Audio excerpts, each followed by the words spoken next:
Canarias Mi Mundo, el programa de la identidad canaria, con Alexis Hernández. Saludos, mis queridas amigas y amigos, gracias por acompañarme, dejarse acompañar. Esto es Canarias Mi Mundo, que se emite a través de Canarias Radio, además de, por supuesto, todas las redes de comunicación digitales existentes, todas las redes sociales.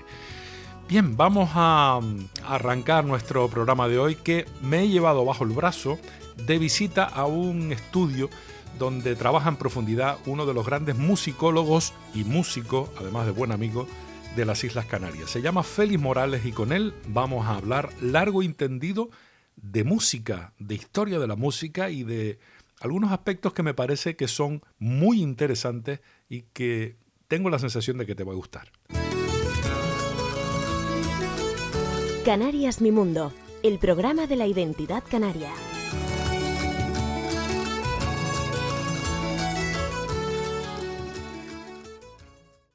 Félix Morales, siempre entre música, por lo que sigo viendo, porque te conocí entre música y entre música todavía te veo, ¿no? Pues sí, la verdad que es una constante. Desde la primera infancia he estado envuelto en eso. Gracias a mis padres también, que son folcloristas y están metidos también en eso. Desde que estaba en la barriga de mi madre estoy en esto. Eres musicólogo e instrumentista. No sé si se me queda algo fuera. Bueno, lo único que puedo poner en el currículum, desde luego, es que soy musicólogo, porque es la única titulación que tengo. Sí que pues me gustan mucho otras cosas, tengo otras curiosidades, pero sí, digamos que lo que soy es musicólogo. Ok, y multiinstrumentista. Pues sí, es un término que todavía está en la antesala de la RAE, si no me equivoco.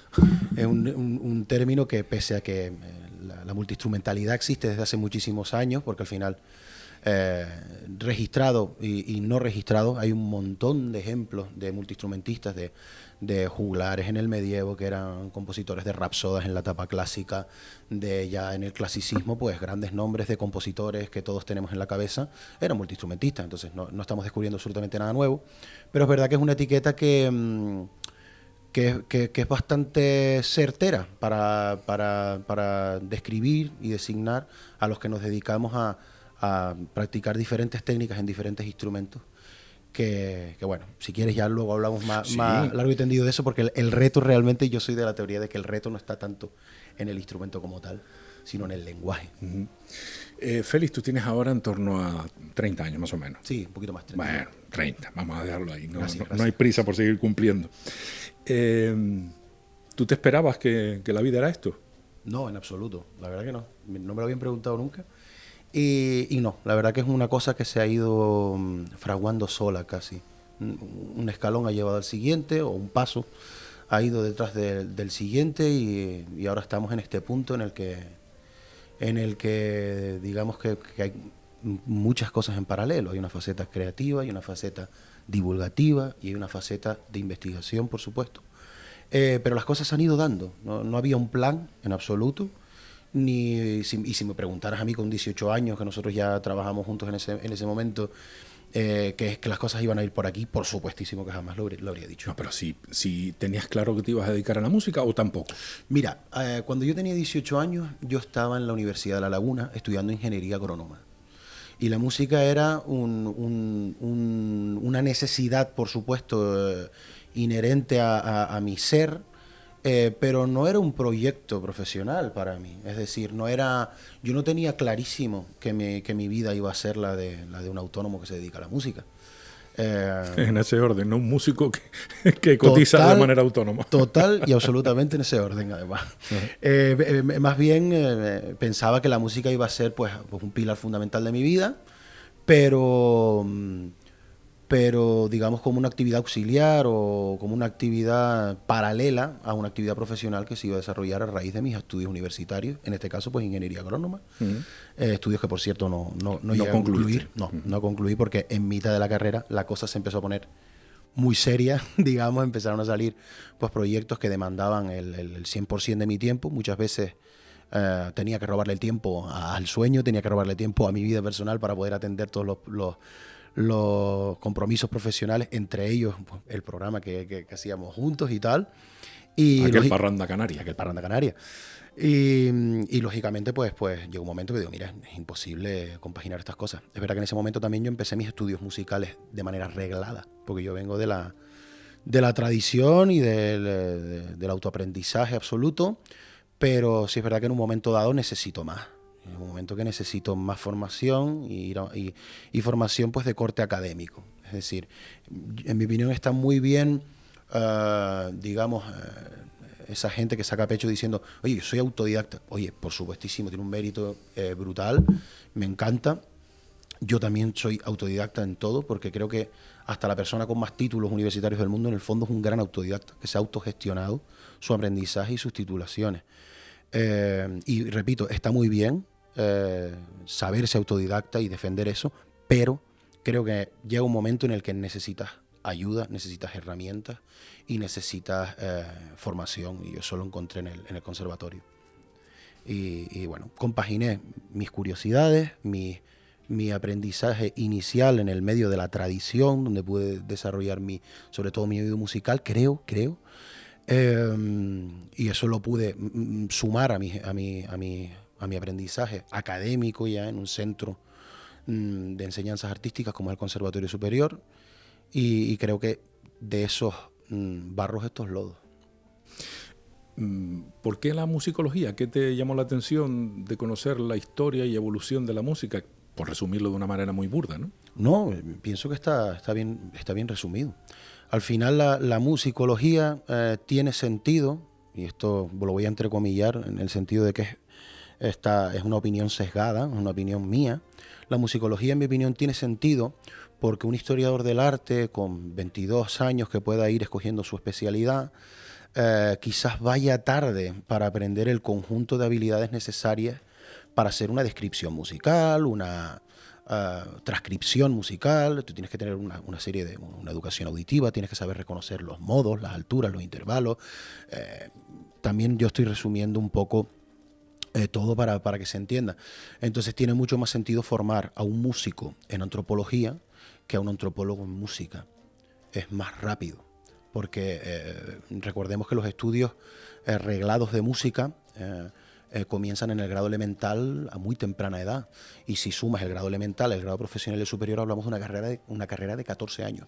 Es mucho más sencillo encontrar una persona que tenga ese proceso a punto de culminar y enseñarle algunas nociones de antropología, además de historiografía, por supuesto, pues todo lo que tiene que ver con la redacción, la expresión, etcétera, etcétera. Es mucho más sencillo hacer ese trabajo que coger a un adulto sin ningún tipo de formación y de repente enseñarle, mira, que la música es esto, pues es muy complejo de asimilarlo. Por supuesto que habrá ejemplos y habrá un montón de casos que sí lo hayan logrado. ¿Y a ti por qué te llamaba la atención precisamente eso? Digamos que repito, una vez más, estoy hablando desde mi experiencia. Seguramente muchas otras personas puedan tener una visión diferente y pienso que así debe ser. Desde mi experiencia hay una especie de llamada. Hay una llamada a saber el porqué que hay detrás de las cosas. Y esa llamada no tiene que ver, en mi opinión, ni con el conservatorio, ni con la formación, ni con la musicología, ni con nada. Simplemente algo que durante la infancia me empujaba siempre a querer leer un poquito más, a querer escuchar un poquito más, y ya con 12, 13 años pues me estaba interesando por lenguajes musicales completamente ajenos a lo que puede ser la cultura canaria, como puede ser pues la música macam, la música carnática, la indostana, la música andina, que es preciosa, o en fin, todo tipo de lenguajes de cuantos hay en el globo. Entonces, ya esa llamada existía. Ya cuando yo, después de cursar mis estudios de guitarra clásica, que yo cursé cursé grado medio de guitarra clásica y tampoco lo concluí. Enseguida di el salto al superior porque ya encontré todo este mundo. Y supe que este mundo era el único que le podía poner nombre y título a esa llamada de la que te hablo, a esa curiosidad por conocer, sobre todo la organología, salta a la vista. La organología es los instrumentos musicales, digamos, como tal, las herramientas con las que se produce la música. Y eso me llamaba mucho la atención desde pequeño. Me llamaba mucho la atención los idiomas en los que se cantaba, cómo los idiomas dan forma a las articulaciones y a la agógica de las músicas. Por ejemplo, por ponerte un ejemplo, sabemos que el latín es muy esdrújulo. Habilis, homini, domine, ¿no? Siempre tiene muchísimas palabras esdrújulas. Eso ha construido, o digamos, una de las consecuencias de esa naturaleza del latín es que las composiciones musicales construidas en latín tienen una tendencia a ser ternarias, a tener tres partes y la primera más acentuada que las tres. Tacata, tacata, tacata. Podemos hablar de 3x8, 6x8, 9x8, 12x8, un montón de compases que respetan esa fórmula, ¿no? El francés es muy agudo. Cható, taté, tatú, tatí, tató. Pues eso también tiene que ver con la música. Me llama mucho la atención eso, me llama mucho la atención los instrumentos. Entonces me di cuenta de que musicología era el único camino, la única senda que de manera arreglada me iba a llevar por ese camino. Y a la par, convirtiéndote en un multiinstrumentista. Me imagino que tal vez por la curiosidad, ¿no? De saber cómo suenan, cómo se tocan determinados instrumentos que ya han desaparecido, muchos de ellos, Sí. otros no. Realmente la primera vez que yo utilizo esta etiqueta no la utilizo yo, ni la pongo yo, ni mucho menos. Me la ponen para una programación cultural para describirme de aquella manera. El caso es que a falta de una mejor, pues la seguiré utilizando. Yo de manera natural, pues como cualquiera de mis compañeros, gente que tú conoces, gente que vienen de la tradición y que son músicos profesionales, todos son realmente multiinstrumentistas porque tocan timple, contraguitarra, requinto, laúd, bandurria, mandolina, muchos tocan violín. Sí, pero son todos europeos. Sí, volvemos a lo que tú te has metido a investigar en otras partes del planeta, ¿no? Volvemos a lo que te decía al principio. Realmente yo creo que el término multiinstrumentista es un término un poco en entredicho. Lo estamos usando hasta que aparezca uno mejor. Porque tocar muchos instrumentos, el mismo lenguaje, en muchos instrumentos un lenguaje occidental, un lenguaje, por ejemplo, como puede ser el folclore canario, es muy sencillo tocar una isa con 50 instrumentos. Es decir, lo verdaderamente complejo es tocar 50 lenguajes distintos en uno solo instrumento. Es decir, yo llegar con una guitarra y tocar un lenguaje carnático, un lenguaje de música macam, una canción canaria, una fuga de Bach, tocar un yodel o tocar bluegrass estadounidense, en fin, tocar todo eso en un instrumento es muy complejo en mi opinión.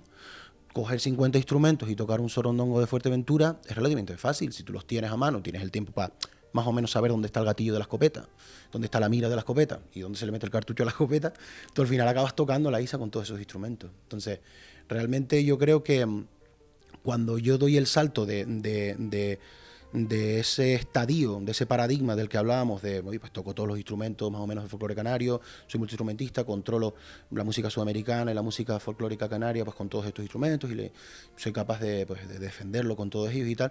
De ahí se produce un salto, efectivamente, como tú dices, a decir, oye, ¿por qué me voy a parar yo en Morrojable? Vamos para allá.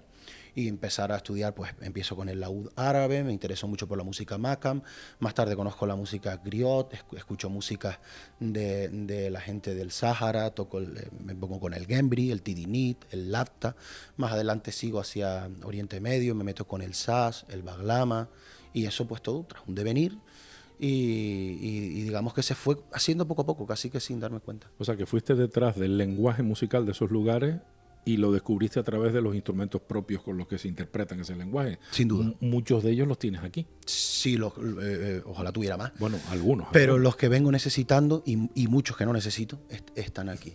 De hecho, muchas veces me interesa primero el lenguaje y luego escojo el instrumento.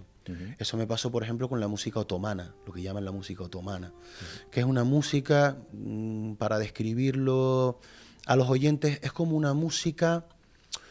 Es modal, lo cual significa que a todos los occidentales nos va a sonar como un discurso absolutamente exótico, pero al mismo tiempo, en mi opinión, tiene manierismos y rasgos estéticos que claramente recuerdan a la música occidental, como las cadencias, los reposos. Aparte, toda la música otomana puede tener una explicación tonal, puede tener una explicación occidental para que nos entendamos. Entonces, por ejemplo, con esa música me pasó que antes de tener los instrumentos correctos, yo ya los estaba tocando con los instrumentos, entre comillas, incorrectos, porque me interesó antes el lenguaje que el instrumento. En otros casos ha sido diferente. Me he comprado el instrumento sin tener ni idea de qué hacer con él. Okay. Las principales diferencias entre un lenguaje y otro, entre un lugar y otro del mundo, musicalmente hablando, ¿Qué la marca? ¿El ritmo sobre todo o la utilización de determinadas armonías o melodías? Yo creo que un poco todo. Yo creo que todos los rasgos estéticos son reseñables. Por ejemplo, a ver, ¿cómo explico esto? Hay música académica medieval, música trovadoresca, que utiliza la misma organología, utiliza los mismos instrumentos que el folclore andalusí o el folclore del norte de África. Y eso lo tienen en común, porque al final son los mismos instrumentos e incluso el mismo funcionamiento sistémico, es decir, la misma organización modal. Ambas son músicas modales, no tonales. Recordemos que lo tonal es lo que nos suena más conocido a nosotros, ¿no? Efectivamente. Entonces, tienen muchas cosas en común la música medieval y el folclore del norte de África. ¿Qué elementos diferencian? En este caso, pues quizás los modos concretos a escoger, quizás la organización textural, es decir, el ensamble, pues mientras que en la música medieval trovadoresca puedes tener a un juglar con su instrumento y su voz, o un pequeño, muy pequeño ensamble.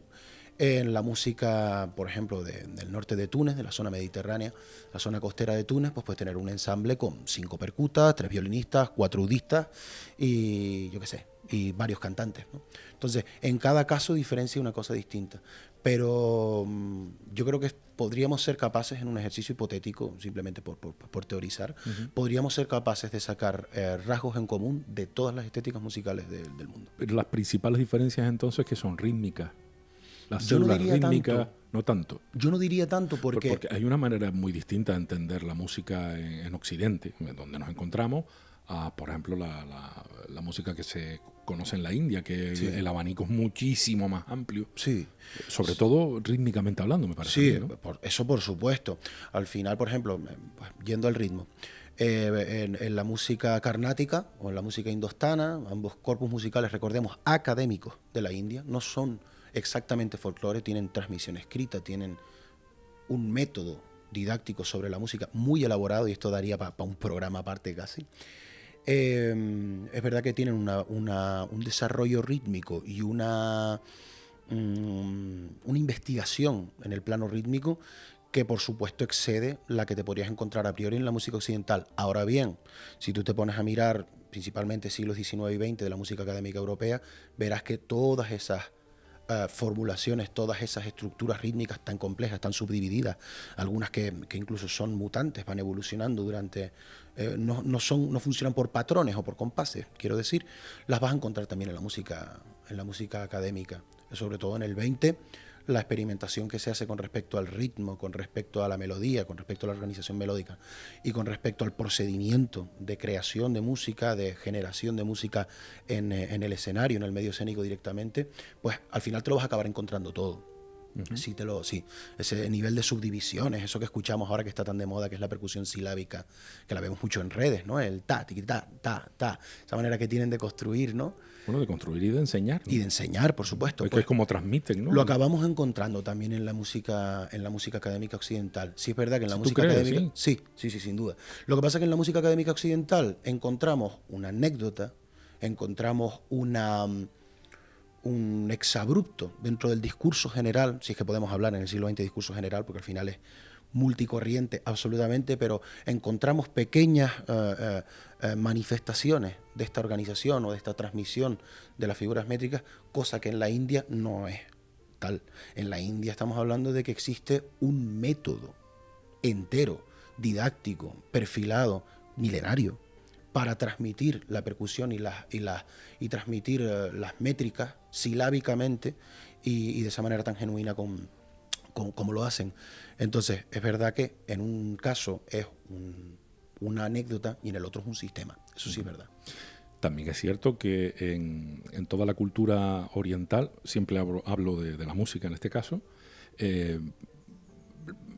las escalas de sonidos con las que trabajan son bien distintas, ¿no? No tienen la misma medida que utilizamos en Occidente.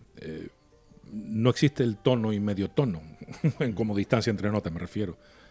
Hay un sinfín de cuartos de tono, tú me lo podrás explicar mejor que yo, con lo que es una dificultad para nuestro oído, una dificultad añadida, ¿no?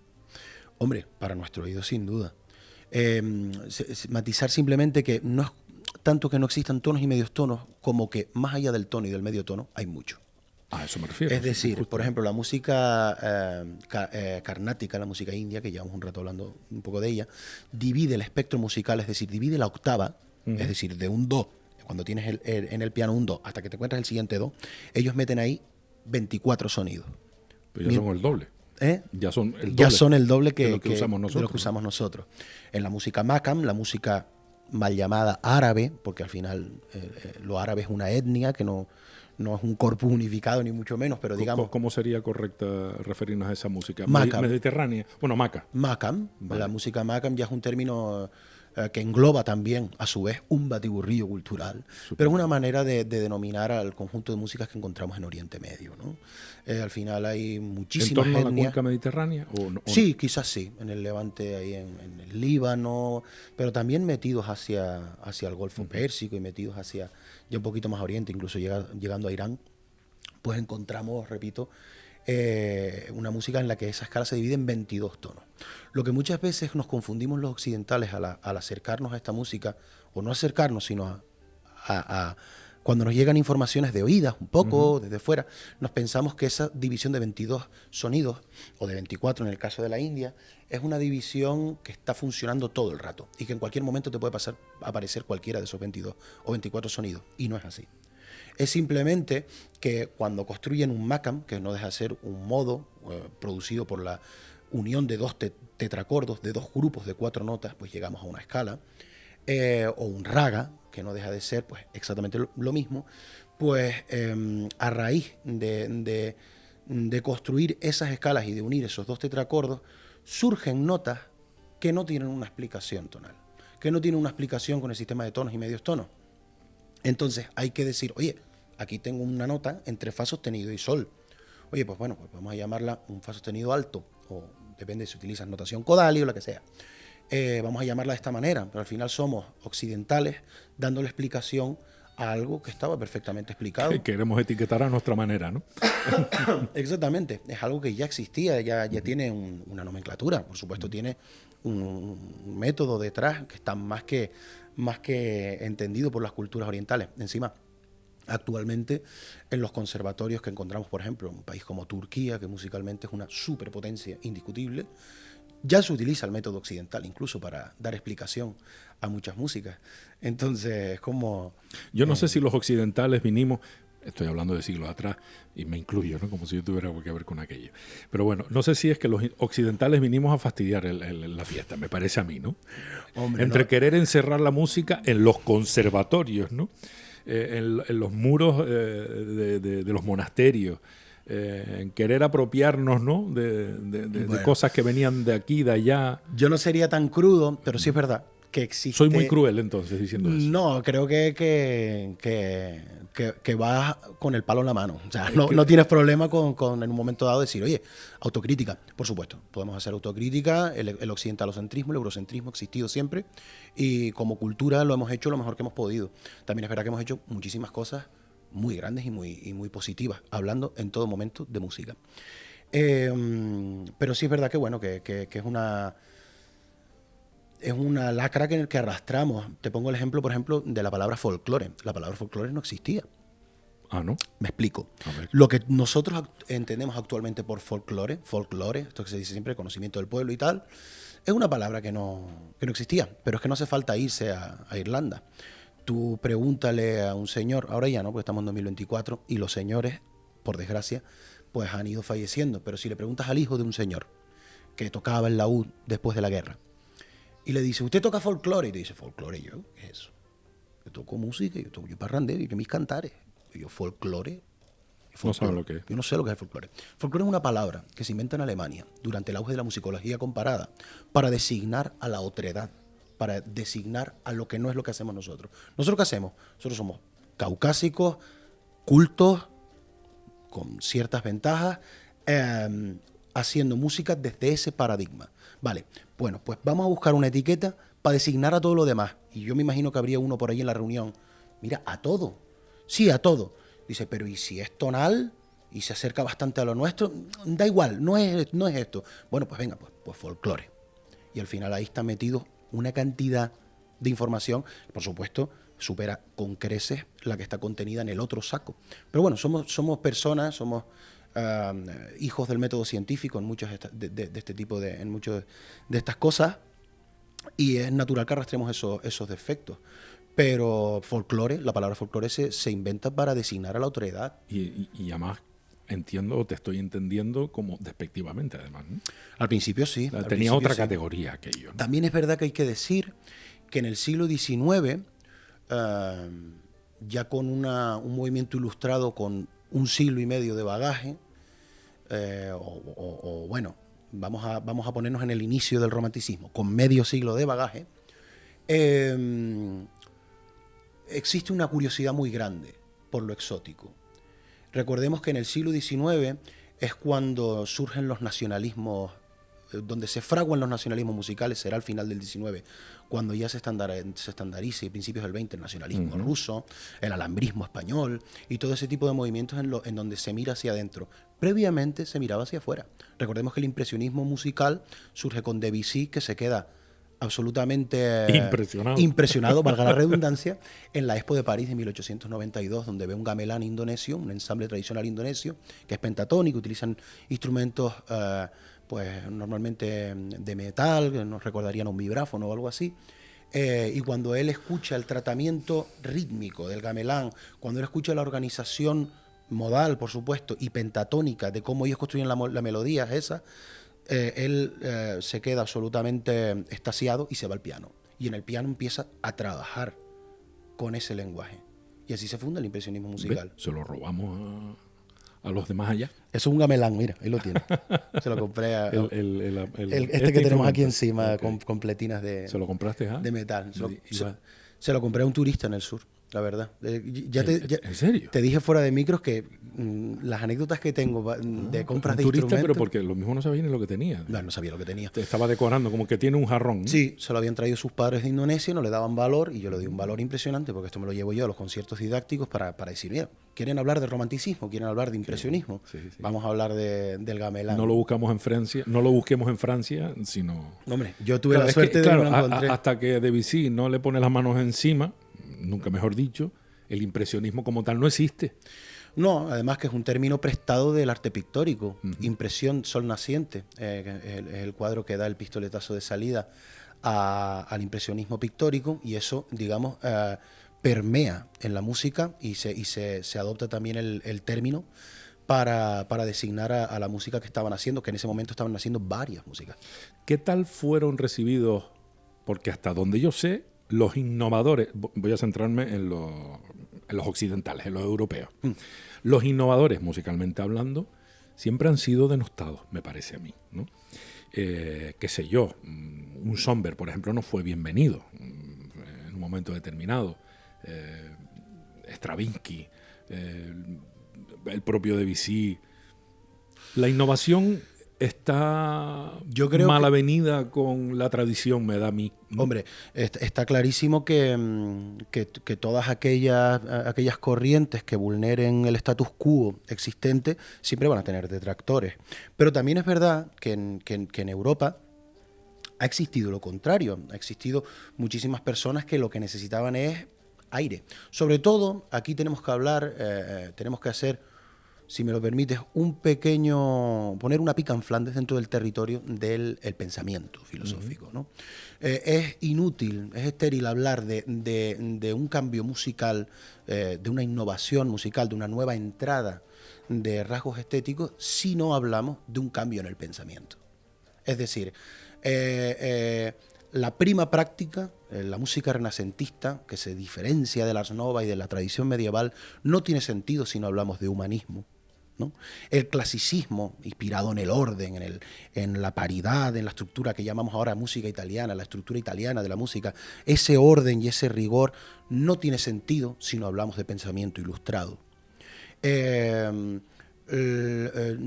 música romántica, la figura del artista imbuido en sus propios pensamientos y en el centro de su discurso musical, no tiene sentido si no hablamos del pensamiento romántico, ¿no? ¿De qué venimos? Es decir, cómo estaba la sociedad en ese momento.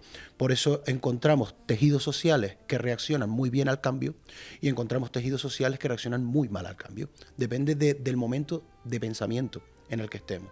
Porque muchas veces el cambio lo demanda la población, si no, no habían fraguado esas estéticas musicales. Las estéticas musicales que nosotros conocemos, digamos que son dos. Ya sabemos que no son dos, pero digamos que son dos. Pues para que esas dos hayan llegado a nosotros, se han perdido 2000 por el camino. Todo el rato se ha estado investigando y ha fraguado lo que tenía que fraguar, lo que tenía una respuesta en el entramado sociocultural, lo que tuvo una imagen en el tejido social subyacente. Uh-huh. ¿Qué papel ha jugado la improvisación en la historia de la música? Porque Bach, por ejemplo, corro el riesgo de equivocarme con lo que te estoy diciendo porque yo no tengo los conocimientos que tú tienes, evidentemente, ¿no? Pero Bach, hasta donde yo sé, más de la mitad de lo que tocaba lo improvisaba. O eso he leído, no sé si es cierto o no. De repente empezamos a encajonar en distintos moldes a lo largo de los siglos y hay un movimiento floreciente de la improvisación a la que ya incluso se le apellida de libre en el siglo XX y bueno, que puede llegar hasta el día de hoy, ¿no? ¿Qué papel ha jugado, crees tú, la improvisación en la historia de la música? ¿Ha existido siempre?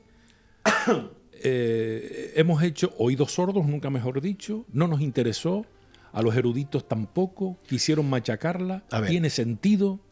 Lo primero que te tengo que decir es que la pregunta es buenísima. La pregunta es buenísima, de las mejores que me han hecho. Lo segundo, la improvisación ha existido siempre. Siempre. En mi opinión, y aquí ya ponemos las comillas del sesgo, la música es hija de la improvisación. Es decir, una composición es una improvisación a balón parado. Del mismo modo que una improvisación es una composición a toda leche. ¿Me explico? La creación... Te entiendo, no sé si estoy de acuerdo, pero te entiendo. Bueno, la creación de música es la que es. Y el ritmo a la que la crees, el ritmo en el que la creas, es lo que cambia. Es decir, si ya nos vamos a hechos consumados, la música trovadoresca, por hablar de historia, no hablemos de prehistoria y tal, que ahí ya sí es verdad que sí. Eso es otro melón. Sí, de hecho yo tengo el didáctico mío de música y prehistoria, que eso es conjetura a lo que da. El caso es que, por ejemplo, si nos vamos a la historia, ¿no? En la Edad Media, la improvisación absolutamente básica. El mester de juglaría se basa en la improvisación.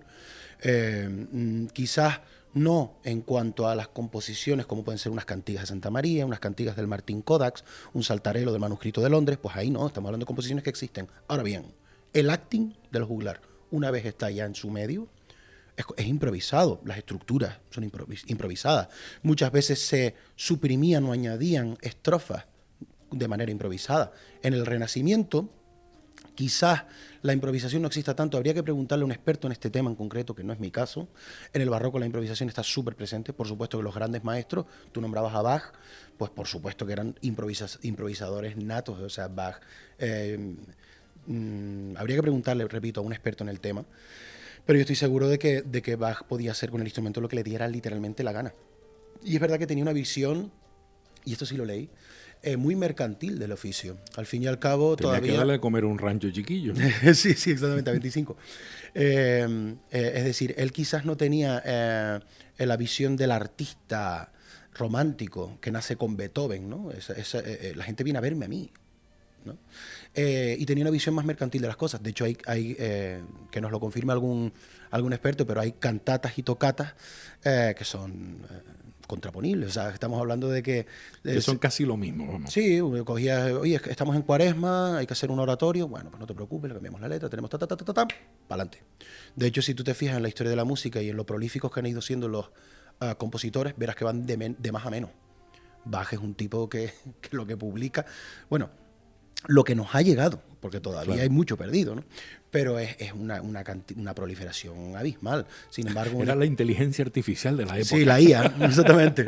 Hay gente que tiene la IA y yo tengo la JSB. ¿Eso qué es? Johann Sebastian Bach. Ah. Y luego te acercas al siglo XX y ves como los compositores, por supuesto, hay ejemplos para dar para todos los colores, pero son cada vez menos prolíficos. Entonces, al final Bach tenía esa visión de cortando y salando. Música funcional, que diría alguno que yo conozco. Pues sí, Algo yo para así adelante. de sacar, Sí, yo estoy de acuerdo. Y también. volviendo a un tema, entonces, la improvisación ha sido fundamental. La improvisación, en mi opinión, De ha sido hecho, es el fundamental. punto de partida, ¿no? Entiendo yo. En mi opinión, sí. Yo creo que cuando el Homo sapiens, y aquí volvemos a tocar... La improvisación, en realidad, en todos los sentidos, ¿no, Félix? Sí. No solo musicales. No. Si no se improvisa, no se arreglan problemas a veces. Mira, que surgen. yo no sé quién fue el autor que dijo que la inteligencia es aquello que aplicas cuando ya no sabes qué hacer. Cuando ya no existe protocolo, es decir, cuando ya fallaste, vámonos a la agricultura que me encanta a mí, cuando ya fallaste plantando en el haz del surco, cuando ya fallaste plantando en el en vez del surco, cuando ya fallaste plantando en la ladera del surco, dices, checho, ¿qué hago yo? Bueno, pues no sé. En ese momento en el que inventas y utilizas la inteligencia y dices, mira, en vez de surco vamos a poner camas de cultivo, a ver qué pasa. La inteligencia es aquello que haces cuando ya no tienes protocolo al que atender. Y yo creo que la improvisación... Cuando tienes un tiempo limitado para aplicar esa inteligencia y buscar la solución es cuando aparece la improvisación. Por supuesto, por supuesto. Yo creo que, y aquí ya si entramos un poquito más en mi tema, cuando el Homo sapiens se enfrenta a los objetos sonoros por primera vez, por supuesto lo hace de maneras funcionales o que él cree que son funcionales, ¿no? Por ejemplo. Pues un reclamo de caza, un instrumento para espantar a depredadores, como puede ser la bramadera. Un reclamo de caza puede ser hecho incluso con la boca, puedes hacer y llamas a las perdices. Eso lo sabe cualquier persona de campo como yo, sabe que eso de toda la vida el mago lleva la escopeta abatida para abajo y va por los zarzales llamándola, y en una de estas monta y a comer. Entonces, con esto lo que voy es que la manera de empezar a utilizar objetos que sonaban fue absolutamente improvisada y para dar respuesta a cosas. Luego esos depredadores, que antes se espantaban con la bramadera o se espantaban con determinado objeto, el Homo sapiens se cree, según algunos antropólogos, empieza a identificarlos como las enfermedades, ¿no? De repente esta persona tiene fiebre, esta persona está mal. Oye, pues no pasa otra cosa, simplemente el depredador ahora está dentro, es un mal espíritu. Entonces voy a intentar tratar con los mismos objetos sonoros que antes espantaba un tigre de dientes de sable. Ahora voy a intentar espantar a ese mal que se le ha metido a esta persona y nace la musicoterapia. Sí, la musicoterapia es anterior a la música, mucha gente no lo sabe. Yo, por ejemplo, me acabo de sorprender, me río precisamente porque no se me hubiera ocurrido. Sí, los reclamos de casa son evidentemente anteriores a la música entendida como arte. De hecho, la música entendida como un arte es bastante reciente. Un juglar no era un artista, ni se consideraba a sí mismo un artista. Un currante, ¿no? Un artesano, sí, un tipo que un artesano del sonido sí. o algo así. No confundir con el trovador, al final el trovador no deja de ser un intelectual, es quien construye, ¿no? Tampoco se tenía a sí mismo por un artista, porque tampoco existía el concepto de arte entendido de esta manera. ¿Y en qué momento hay constancia de alguna forma de que la música se hace en conjunto? Es interesante. Es muy difícil saberlo. Yo personalmente he visto y he estudiado el tema de los cantos colectivos, de las percusiones corporales en las diferentes sociedades, ¿no? Es verdad que esto de identificar una sociedad en un estadio neolítico que siguen existiendo, puede ser el Sentinel del Norte, algunas tribus no contactadas del Amazonas, y equiparar eso a la situación en la que estaría el resto de la humanidad en el Paleolítico, está mal, porque no es verdad. Y es dar por hecho que esas tribus están en el mismo plan que nosotros en el Paleolítico o en el Neolítico, y está mal. Geográficamente cada una tiene su historia, ¿no? Cada uno tiene su película, exactamente. Claro. Ahora bien, si tratamos de establecer un criterio antropológico por el cual las cosas más o menos siempre evolucionan de la misma manera, o avanzan, por evitar la palabra evolución, las cosas avanzan de la misma manera, tienen más o menos el mismo devenir, esto no es ninguna burrada decirlo, habría que entender el canto colectivo, el canto coral, la percusión corporal, el canto y el toque de instrumentos mientras se baila, al mismo tiempo que la danza, son elementos que yo creo que sin duda estarían ahí al principio. Pues, al principio sería el ritmo, ¿no? Sin duda, pero es que te digo más, mucha gente no repara en que el primer instrumento en 3x4 constante, que además es capaz de hacer acelerando y es capaz de hacer retardando, es el corazón humano. ¿En 3x4? Sí. Tum, tum, tum, tum, tum, tum. es una anacruza hacia la Tierra de un 3x4. Entonces, cuando nosotros estamos, cuando nuestro cerebro se está formando... No se me había ocurrido eso nunca. Bueno, es tal cual si lo piensas. Sí, cuando nuestro cerebro se está formando, cuando estamos en el dentro vientre, de nuestra ¿no? madre, exactamente, nuestro oído se desarrolla en torno a un latido. De hecho, para calmar al niño, basta con ponértelo cerca del corazón y ya él... Algunos dan perreta, ¿no? Yo era uno de ellos. Pero normalmente el niño se va a calmar porque va a recordar esa seguridad, ¿no? Esa invulnerabilidad. Entonces, al final, por supuesto que yo pienso que el ritmo y la voz humana, en mi opinión, son el punto de partida. Ahí quería llegar justamente, hablando justo de ese momento en el que el niño o la niña se siente arropado casi siempre por su madre. Tiene que nacer ahí el primer canto, ¿no? Lo que nosotros conocemos como el arrorró, pero que en todas las culturas existe la nana, el guineo para que se duerma o se calme el niño o la niña, ¿no? Absolutamente. O sea, que ritmo y un canto materno abrazador de un pequeño, ¿no? Me imagino. Totalmente. Así me gusta imaginármelo a mí, por lo menos. Yo pienso que sí, que también va por ahí. Y estoy seguro de que muchos antropólogos pues van en la misma línea que tú. Hay un libro que se llama Homo Musicalis, que lo recomiendo. Homo Musicalis. Lo recomiendo ampliamente. No me acuerdo ahora del nombre del autor, qué rabia. Bueno, pero con ese título no creo que hayan dos, ¿eh? No. Pero lo he dicho muchas veces y ahora no me acuerdo el nombre del autor. Es buenísimo el libro es buenísimo. Coquetea, entre muchas otras cosas, con estas ideas que tú dices, ¿no? Bueno. Al final, el reino animal muchas veces tiene la respuesta. Cuando vemos a una osa con sus crías, pues la manera que tiene de utilizar su voz, de utilizar su aparato fonador para modular la conducta, para pues transmitir tranquilidad, para transmitir alerta, pues yo pienso que también en el caso del ser humano eso estaría presente. Uh-huh. Luis Antonio Muñoz. Ese es el autor de Homo Musicalis. Muy recomendado este libro. Si te interesa todo lo que tiene que ver con música, prehistoria... Ya estoy. Espero que haya una versión digital, ¿no? Sí, claro. Yo digo que espero que haya una versión digital. Sí la hay. A mí me gusta ir rompiendo instrumentos como lo que acaba de pasar. No te preocupes. Se acaba de caer una flauta, ¿verdad? Una flautilla, eso aguanta leña. Una flautilla. No, bueno, pero no era el caso. Discúlpame que no me preocupe. Y perdón a la flauta también. Hay algo que está claro. A mí me gusta ir con los tiempos. No sé si a ti te pasa lo mismo, a pesar de que eres un enamorado de la música antigua. ¿Con los tiempos te refieres a...? ¿Con la moda? ¿No te gusta? No, la moda no. Con el tiempo actual. Más que la moda. Antes no querías utilizar... la palabra evolución, pero sí me imagino que al hombre hay que estudiarlo, hay que conocerlo y hay que vivirlo en la época en la que estamos, ¿no? Totalmente. A mí me gusta ir con los tiempos. Te preguntaba por una versión digital, pero te lo pregunto con segundas porque sé que tú eres un enamorado de lo antiguo. Sí, pero no eres un escarbador del pasado. Pero no está reñida una cosa con la otra. De hecho, yo coincido contigo 100% y detesto, no sé si igual detestar es una palabra fuerte. Un poquito menos. Me opongo con mi día a día, con mi manera de hacer las cosas. Me opongo a la manera nostálgica de concebir la historia de la música y la historia del folclore musical. Y me opongo a la manera pesimista y profundamente crítica con la actualidad. No me gusta cuando otros musicólogos critican, por ejemplo, pues el género urbano. No me gusta que lo critiquen porque... Es un error, yo creo, ¿no? Es un error completamente. Sí, eso de cualquier tiempo pasado fue mejor en todos los sentidos. Pues es mentira. Nunca hemos estado tan bien como ahora. Hay un ejemplo que decía, un profesor mío decía una cosa que para mí me hizo pensar muchísimo.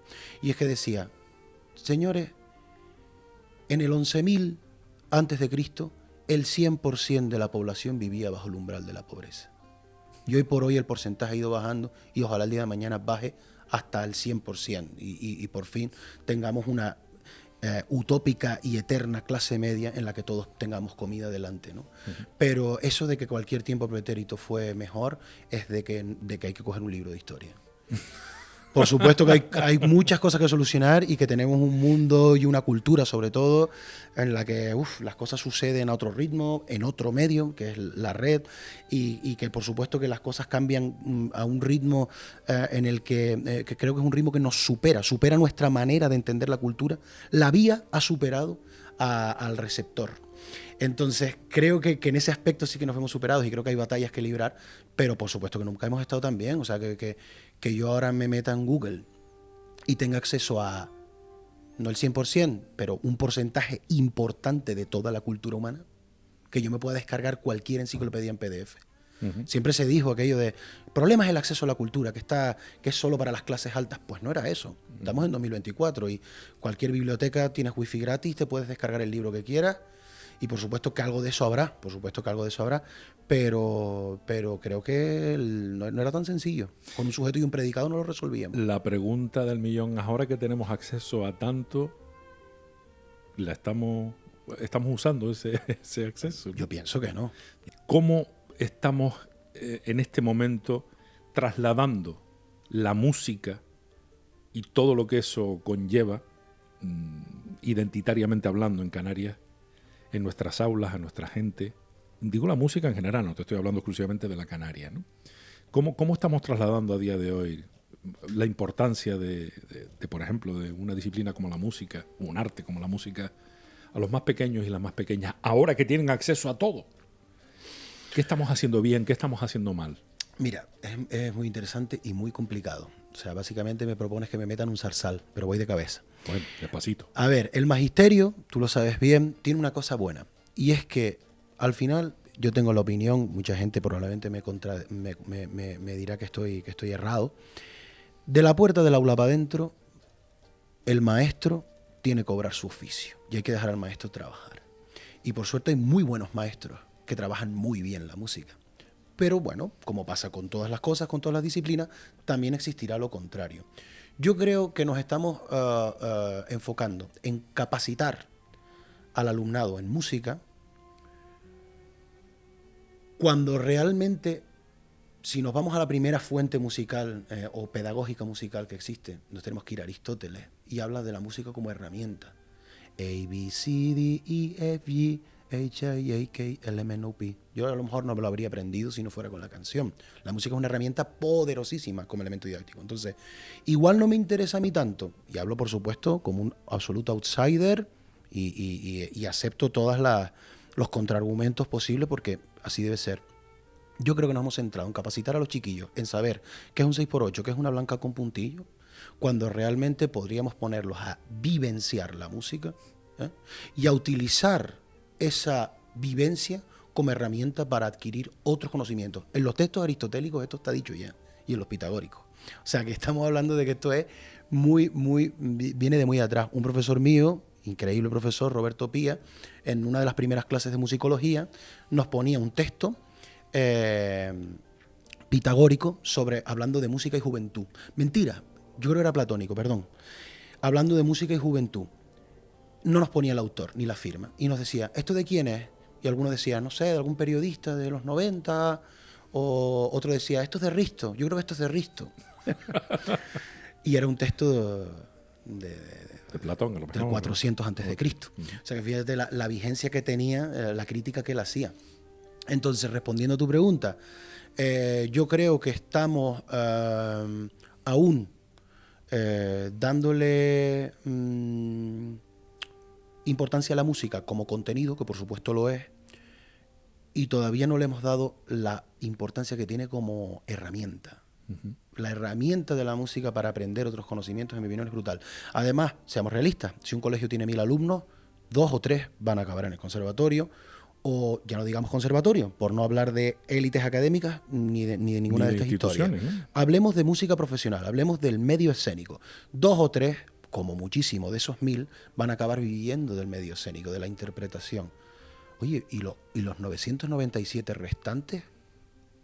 ¿Entiendes? Vamos a prestarles atención, vamos a formar consumidores de música.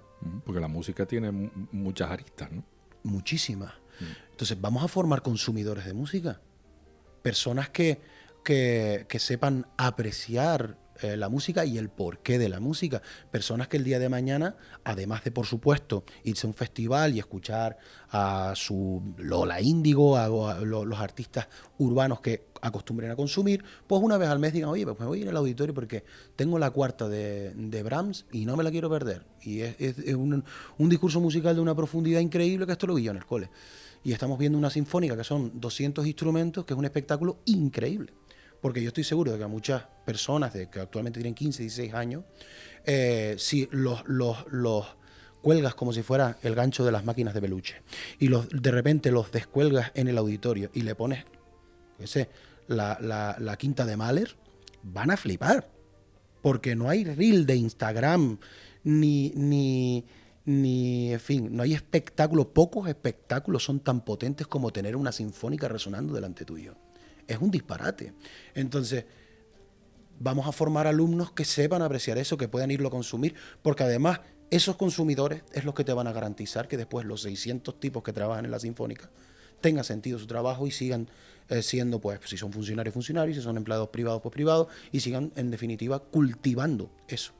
Y a los más pequeños, pues con ritmo y armonía. Bailar, cantar, tocar algún instrumento. Totalmente. Es más que suficiente, ¿no? Aquí en Canarias, volviendo a lo que decías tú antes de que no hay que ser tan crítico, bueno, creo que lo decía yo en alusión a lo que tú comentabas.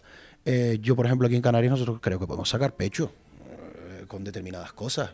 Yo soy el primero que a mí me gusta ser crítico, pero en Canarias tenemos un entramado de música amateur que no lo tienen en muchos sitios.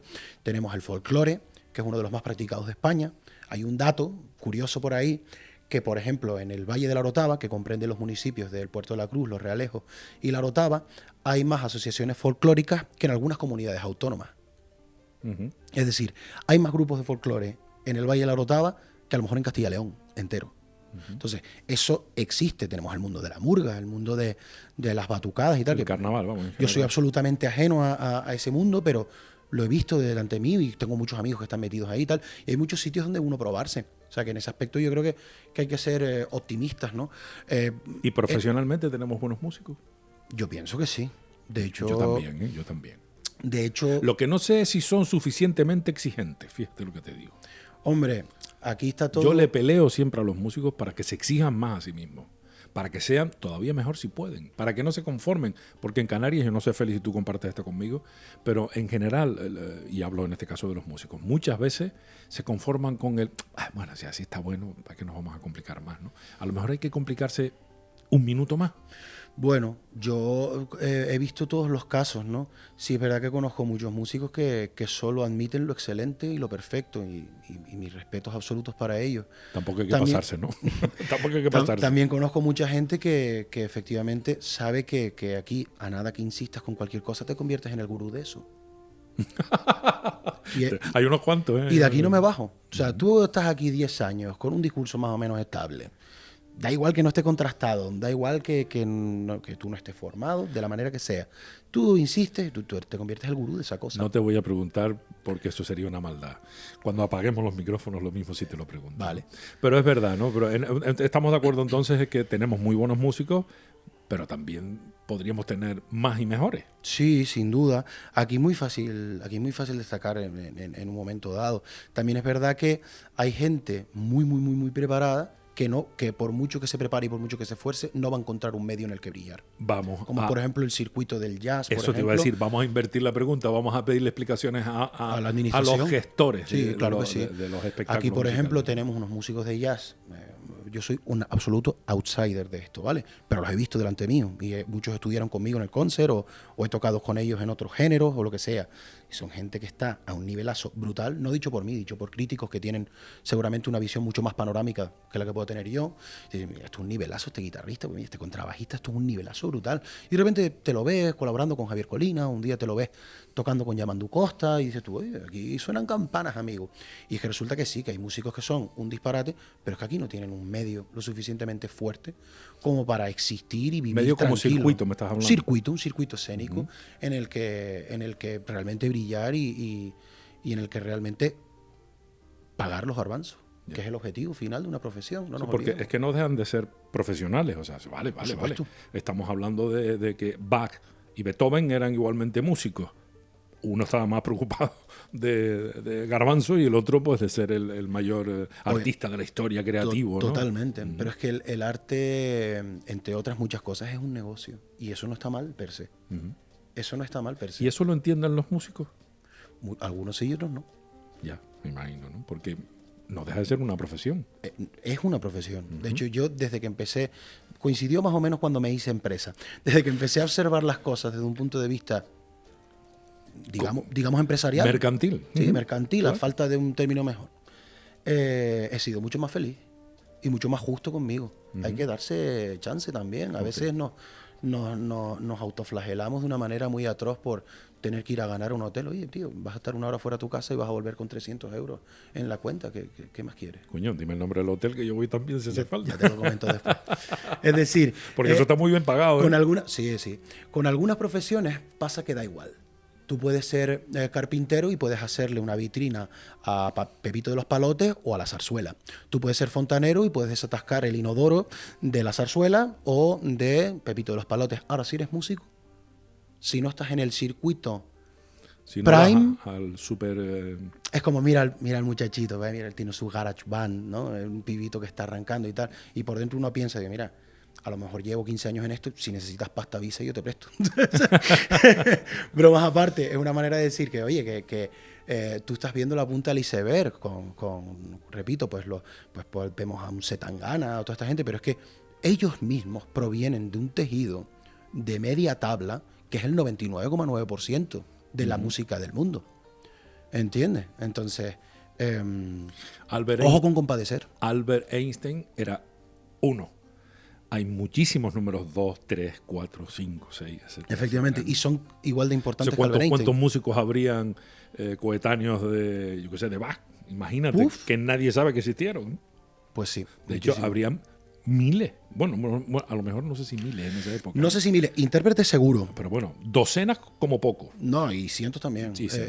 Intérpretes, ya te digo que varios miles. Ok. Pero habría que hablar con alguien que sepa de esto. Me gustan mucho estas estadísticas, estos datos así. Va a ser un viaje en el tiempo a lo mejor, ¿no? No, me apunto. Pero yo iría al futuro, tú al pasado. Yo iría al pasado. Ah, Ya está todo hecho. Claro que no hay nada que inventar. A mí me despierta la curiosidad saber lo que vamos a ser capaces de crear y de hacer o de destrozar en el futuro, ¿no? No, es curioso, sin duda. Me encantaría. Bueno. Mira, ¿qué hay que tener para ser un buen músico? No sé. Yo cuando Aparte de Pregun- tiempo para estudiar. Pregúntale a un buen músico, porque yo no soy buen músico ni soy buen intérprete. No, Yo- no seas tan exigente contigo. No soy descriptivo, de verdad. Yo a mí mismo me tengo en alta estima. No se piensen que es que yo tengo un... Te flagelas. a que yo diario. me autoflagelo, para nada. Yo sé que algo habrá por ahí que se me dé bien. Pero como intérprete concretamente, yo soy bastante mediocre. Yo soy una persona que